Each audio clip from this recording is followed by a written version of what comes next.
Hello everyone, welcome to another vlog. और ये vlog मेरे सारे इंडियन नर्सेस फ्रेंड्स के लिए है जो अभी इंडिया में या फिर गल्फ़ कंट्री में जॉब कर रहे हैं।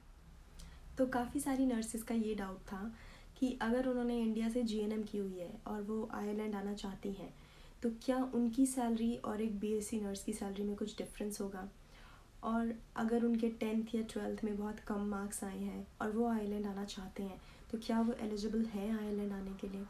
तो ऐसे कुछ बहुत सारे डाउट थे। तो अगर आपके भी ऐसे कुछ डाउट्स हैं तो ये वीडियो आपके लिए है। तो इस वीडियो को आप एंड तक देखना, और अगर इसके अलावा भी आपको कुछ डाउट है तो आप मुझे इस वीडियो के नीचे कमेंट सेक्शन में बता सकते हैं, तो मैं आपके डाउट को क्लियर करने की अपनी तरफ से पूरी कोशिश करूँगी। तो जो पहला डाउट है वो है कि अगर हमने 10th और 12th में अच्छे स्कोर्स हमें नहीं मिले हैं, या फिर हमने कहीं अगर अच्छी जगह से स्कूलिंग नहीं की है, या फिर अगर हमने स्कूलिंग ओपन से की है, तो क्या फिर भी हम एलिजिबल हैं आयरलैंड आने के।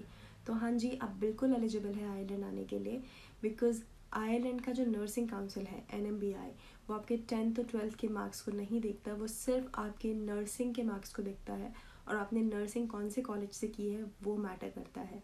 तो अगर आपका नर्सिंग कॉलेज रिकॉग्नाइज्ड है इंडियन नर्सिंग काउंसिल के थ्रू तो आप बिल्कुल एलिजिबल है। और अगर आपने नर्सिंग अपने अच्छे मार्क्स से की हुई है तो वेल एंड गुड, पर अगर आपने अपनी नर्सिंग अच्छे मार्क्स से नहीं भी की हुई है, फिर भी अगर आपने नर्सिंग कंप्लीट की हुई है, if you have a nursing diploma, तो आप एलिजिबल हैं आने के लिए, अनटिल अनलेस आप यहाँ का लैंग्वेज एग्ज़ाम क्लियर कर लें और यहाँ का इंटरव्यू क्लियर कर लें, और यहाँ आने के बाद यहाँ का जो लाइसेंस एग्ज़ाम है वो क्लियर कर लें।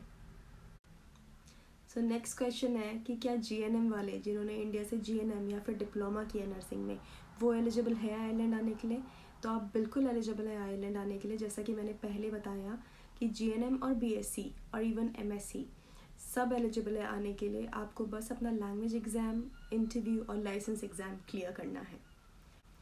अनदर डाउट इज़ कि अगर एक जीएनएम आयरलैंड आता है तो क्या जीएनएम और बीएससी की सैलरी में कुछ डिफरेंस होगा, और अगर डिफरेंस होगा तो कितना डिफरेंस होगा। So let me tell you, there is no difference between a salary of GNM nurse and BSc nurse. Salary depend करती है आपके एक्सपीरियंस के ऊपर, और ना कि आप जीएनएम है या बीएससी है। तो अगर आप एक जीएनएम है और आपको 10 साल का एक्सपीरियंस है, और एक बीएससी नर्स है जिसको 10 साल का एक्सपीरियंस है, तो आप दोनों की सैलरी बिल्कुल सेम होगी। बट ऑब्वियसली अगर आप एक बीएससी नर्स हैं तो आपके लिए ऑप्शन ज़्यादा होंगे आगे पढ़ने के लिए। जस्ट लाइक इंडिया में अगर आप एक बीएससी नर्स हैं तो आप मास्टर्स कर सकते हैं, वैसे ही आयरलैंड में अगर आप एक बीएससी नर्स हैं तो आप मास्टर्स कर सकते हैं, आप स्पेशलाइजेशंस कर सकते हैं नर्सिंग में, और एक कुछ स्पेशलाइज्ड नर्स बन सकते हैं।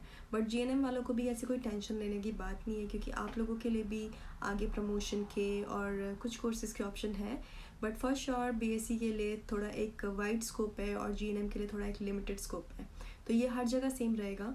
तो सैलरी में कोई डिफरेंस नहीं है, बट हाँ अगर हम फ्यूचर एस्पेक्ट में देखें तो उस हिसाब से थोड़ा डिफरेंस है।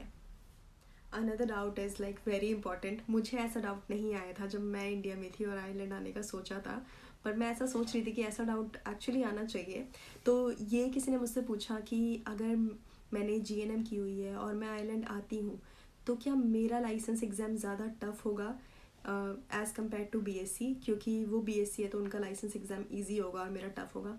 तो ऐसा कुछ भी नहीं है, चाहे आप जीएनएम है चाहे आप बीएससी हैं, लाइसेंस एग्ज़ाम दोनों के लिए सेम है।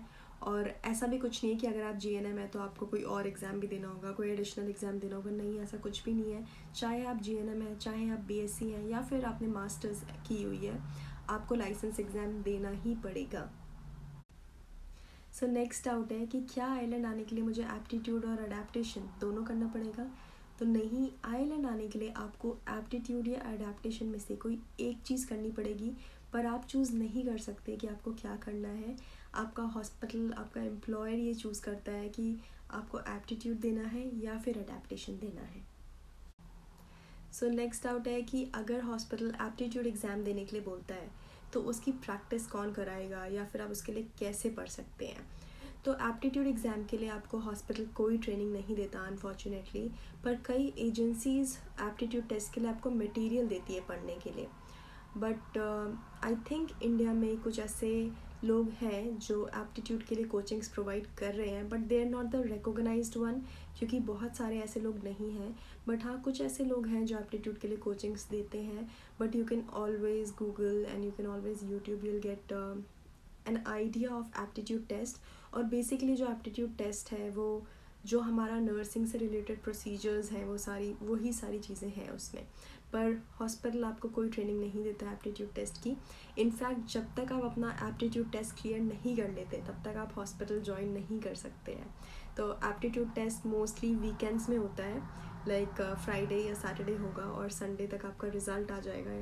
और अगर आपका रिज़ल्ट आ जाता है और आप पास है तो आप वीक डेज़ में हॉस्पिटल ज्वाइन कर लेते हैं.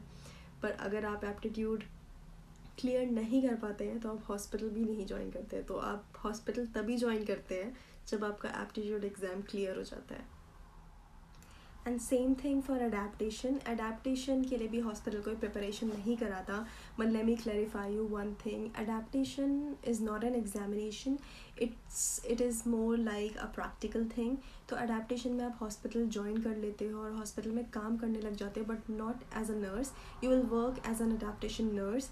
Adaptation nurse is more like a student nurse where you will work in observation of a senior और प्रिसेप्टर. जैसे हमारे इंडिया में नर्सिंग एजुकेटर्स होते हैं या फिर क्लिनिकल इंस्ट्रक्टर्स होते हैं, वैसे ही यहाँ पे आप अगर अडेप्टेशन कोर्स कर रहे हो तो आप 4 to 6 वीक हॉस्पिटल के अंदर काम करोगे. आपके एक सुपरविजन में आप काम करोगे, एक प्रिसेप्टर के या फिर नर्सिंग एजुकेटर या क्लिनिकल इंस्ट्रक्टर के, और वो आपको ऑब्जर्व करेगा आप कैसे काम कर रहे हो. They will assess your clinical skills, they will assess your practical knowledge and your communication skills. So they will assess you each and everything. उसके लिए एक पूरी एक असेसमेंट शीट्स होती हैं और वो उसमें से हर चीज़ को असेस करेंगे कि आपकी स्किल्स, आपकी कम्युनिकेशन, आपका सब कुछ अकॉर्डिंग टू देयर स्टैंडर्ड्स वो है कि नहीं है.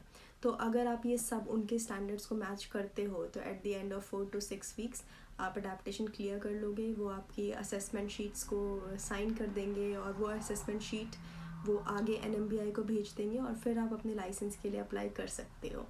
सो adaptation is not an examination, it's kind of more practical thing. So for now ये सारे डाउट्स थे जो मुझे काफ़ी सारे लोगों ने पूछे थे. तो इसके अलावा अगर आपको कुछ डाउट है, अगर आप कुछ जानना चाहते हैं रिलेटेड टू नर्सिंग डाउट, तो आप मुझे कमेंट सेक्शन में बता सकते हैं इस वीडियो के, and I will definitely reply you. Hope this video will be useful for you. So until next time, bye. Take care of yourself and your family.